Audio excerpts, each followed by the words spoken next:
Hi friends, ఇది సిర్రకు బోండాలు. ఇది తయారు చేసుకోవడం ఎలాగంటే ఫస్ట్ బియ్యం పిండి వేసుకోవాలి, ఆ తర్వాత ఆనియన్స్, ఆ తర్వాత పచ్చిమిర్చి కట్ చేసి వేసుకోవాలి, ఆ తర్వాత సిర్రాకును చిన్న చిన్నగా కట్ చేసి ఇలా వేసుకోవాలి. వేసుకున్న తర్వాత కొంచెం సోడా పిండి సాల్ట్ వేసి కలుపుకోవాలి. బాగా కలుపుకున్న తర్వాత ఆయిల్ వేడెక్కిన తర్వాత కొంచెం కొంచెం తీసి ఇలా వేసుకోవాలి.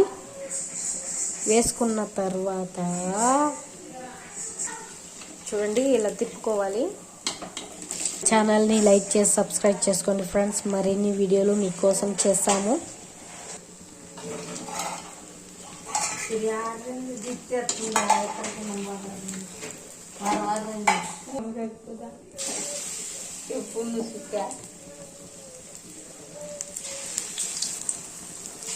ఇలా వేసి